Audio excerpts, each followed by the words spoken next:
оқушылар және қонақтар. Батыс Қазақстан облысы Теректі ауданы Шаған жалпы орта білім беретін мектебінің 10-шы сынып оқушысы Темірболат Айнара және жетекшім Қуанышқалиева Фариза Батовна.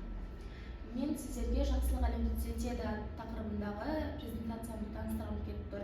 Себебі қазіргі таңда жақсылық бұл өте маңызды мәселелердің бірі. Себебі жақсылық арқылы адамның ең маңыздысы ортасы қоғам түзеледі. Жақсылық тек материалдық тұрғыдан емес, қолдау ретінде немесе табиғатты аялау ретінде көрінуі мүмкін. Жақсылық деген сөзді естігенде бәріміздің ойымызда жақсылық деген не деген сұрақ туындауы мүмкін. Жақсылық дегеніміз адамгершілік пен ізгіліктің көрінісі, жанашырлық пен қамқорлық жасау. Адамзат қоғамы жақсылықтың күшімен дамып, өзара көмектесу арқылы өркендейді. Жақсылық материалдық қана емес, рухани қолдау түрінде де көрінеді. Жақсылықтың бірнеше түрі бар: материалдық, рухани және экологиялық. Материалдық көмек бұл мұқтаж адамдарға көмек көрсету, қайырымдылық қорларына қаражат жіберу. Ал рухани көмек бұл мұқтаж адамға кеңес беру, қолдау көрсету. Экологиялық мәселе бұл қазіргі кездегі ғаламдық мәселе деп айтуға болады, себебі табиғаттың ластануы тікелей адамдардың кесірінен. Сол үшін жерді аялау біз үшін өте жақсы іс. Жақсылық жасаудың адам өміріндегі рөлі өте маңызды.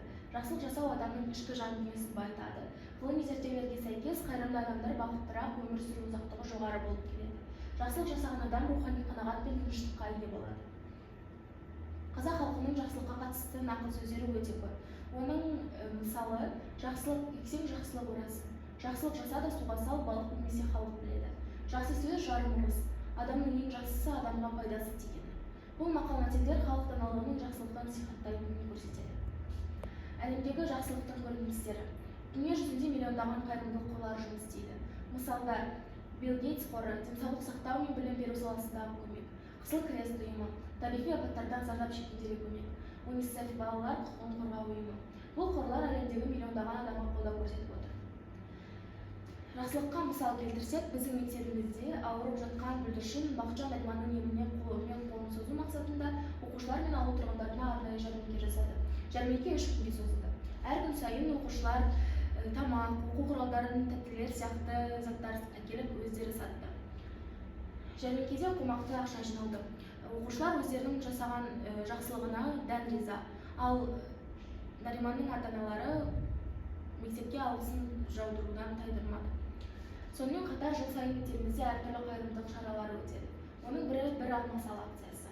Бұл шарада оқушылар жылы лебізін жазған қағазына алмасын орап, оны арнайы жәшікке салады. Ал алма толы қорапшаларды оқушылар қариялар үйіне немесе балалар үйіне апарып табыстайды. Бұл дегеніміз біздің мектебіміз балаларды кішкентайынан жақсылыққа үйретуі. Тәрбие тал бесіктен демекші, оқушылардың осындай ортада тәрбие білім алуы, олардың тұлға ретінде қалыптасуы мен жанашыр адамзат болып өсуіне үлкен бастама. Қазақстандағы қайырымдылық шаралары қазіргі кезде жұмысын қарқынды дамытуда. Мысалы, қайырымдылық керуені ұлттық жобасы тұрмысы төмен отбасыларға көмек көрсетеді. Жақсылық жаса қозғалысы, еріктілер арқылы мұқтаж жандарға көмек көрсетуі. Асыл ана қоры, көп балалары аналарға жәрдем. Бұл жобалар қоғамдағы әлеуметтік теңдікті жақсартуға үлес қосады. Әр адамның жақсылық жасауы мүмкін. Жақсылық жасау үшін үлкен істер қажет емес. Қарапайым әрекеттер де маңызды. Қарт адамдарға көмектесу, балаларға білім беру, бағыт-бағдар беру, көшедегі жануарларға қамқорлық жасау, қоқысты дұрыс тастау, табиғатты қорғау. Кез келген адам жақсылық жасай алады және бұл әлемге оң өзгерістер әкеледі. Еріктілер қозғалысы жақсылықтың қозғаушы күші. Қазақстанда еріктілер саны жыл сайын артып келеді. Белсенді ұйымдар, Біргеміз қозғалысы, Қызыл Ай қоғамы, жоғары оқу орнының студенттік еріктілер ұйымдары. Еріктілер қоғамның қозғаушы күші, олар көмекке зәру адамдарға үміт сыйлайды.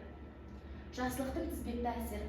Бір адамның жасаған жақсылығы басқаларға да жақсылық жасауға итермелейді. Мысалы, бір адам көшеде қоқыс жинаса, басқалары да үлгі алады. Бір адам қайырымдылық жасаса, ол идея басқаларға тарайды. Бұл қоғамда мейірімділік пен сенімділікті арттырады. Неліктен жақсылық жасау маңызды? Жақсылық адамның рухани дамуының негізі. Жақсылық жасап оны тарату қоғамның тұрақтылығы мен бірлігінің кепілі. Әр адам өзінен бастауы керек. Шағын істер үлкен өзгерістерге әкеледі. Рахмет. Жақсылық жасаудан шаршамаңыздар. Өзіңе жақсылық жасасаң, басқаларға жақсылық жасаған